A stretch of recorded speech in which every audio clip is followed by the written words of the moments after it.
गंदे गटर और कचरे के ढेर से जूझ रहा भरूच का वार्ड नंबर 10। आदाब, मुस्लिम ऑफ गुजरात ये यूट्यूब चैनल पर आप सभी का स्वागत है। भरूच शहर का वार्ड नंबर 10 इन दिनों नगरपालिका की लापरवाही का जीवंत उदाहरण बना हुआ है। गटर का गंदा पानी सड़कों पर बह रहा है, जगह जगह कचरे के ढेर लगे हैं और रहवासी नारकीय जीवन जीने को मजबूर हैं। स्थानीय लोगों का कहना है कि वार्ड की यह समस्या कोई नई नहीं है। कई महीनों से लगातार गटर ओवरफ्लो हो रहा है। रहवासियों ने बार बार भरूच नगरपालिका को शिकायत दर्ज कराई, लेकिन अब तक कोई ठोस कार्रवाई नहीं की गई। नतीजतन सड़कों पर हर वक्त गंदा पानी जमा रहता है और बदबू पूरे इलाके में फैलती रहती है। गटर का पानी बहने से राहगीरों और वाहन चालकों को भारी मुश्किलों का सामना करना पड़ता है। वहीं लगातार गंदगी और कचरे के अंबार से मच्छरों का प्रकोप भी बढ़ रहा है। स्थानीय डॉक्टरों का कहना है कि ऐसे हालात से मलेरिया, डेंगू और अन्य संक्रमणजन्य बीमारियों का खतरा तेजी से बढ़ सकता है।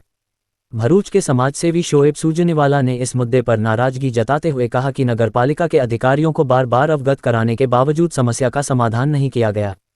उन्होंने चेतावनी दी कि अगर हालात जल्द नहीं सुधरे तो रहवासी आंदोलन करने को मजबूर होंगे। भरूच जैसे ऐतिहासिक और तेजी से विकसित हो रहे शहर में वार्ड नंबर 10 की यह स्थिति गंभीर चिंता का विषय है। अब देखने वाली बात यह होगी कि नगरपालिका प्रशासन कब जागता है और कब स्थानीय लोगों को इस नारकीय जीवन से राहत दिलाता है।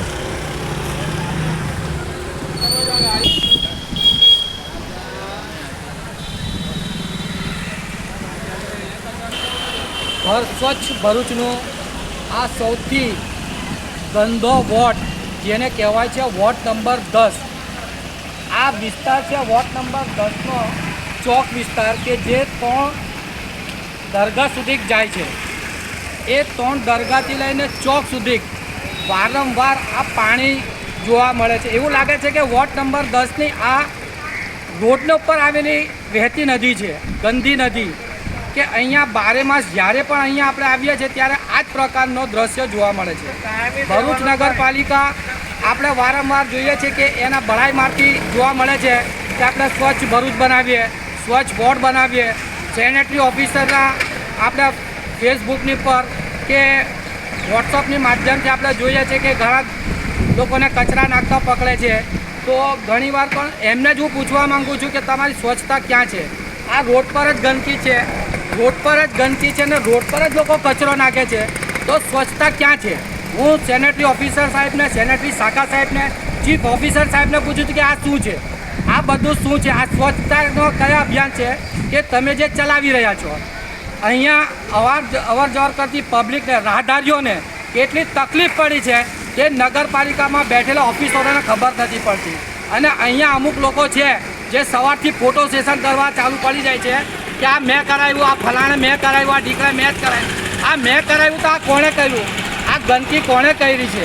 આ સેનેટરી ઓફિસર, જ્યુડિશી શાખા, પૌડી શાખા, આ લોકોને આ નથી દેખાતું? બારે માસ આ જ પ્રમાણે આ વિસ્તારની દશા થાય છે। અહીંયા અવર જવર બહારના એનઆરઆઈ પણ આવે છે। એ લોકો જુએ છે કે તમે અમે તેવું સાંભળ્યું છે કે સ્વચ્છ ભારતનું, સ્વચ્છ ભરૂચનું અભિયાન ચાલે છે। તો આ કેવું સ્વચ્છ ભરૂચનું અભિયાન છે એ હું ચીફ ઓફિસર સાહેબને અને પ્રમુખશ્રીને પૂછવા માગું છું કે આ તમારી સામે નરી આંખે છે, એ જોઈ શકો છો ને ક્યારે સ્વચ્છ વોર્ડ नंबर 10 बनશે ये मने હવે તમે દર્શાવશો। अगर आपको दिलचस्प और जानकारीपूर्ण वीडियो पसंद हैं तो हमारे YouTube channel Muslim of Gujarat को अभी सब्सक्राइब करें। वीडियो को लाइक करें और ज़्यादा से ज़्यादा शेयर करें ताकि हमारा संदेश दूर दूर तक पहुँचे। आपका सपोर्ट हमारे लिए बहुत मायने रखता है। शुक्रिया।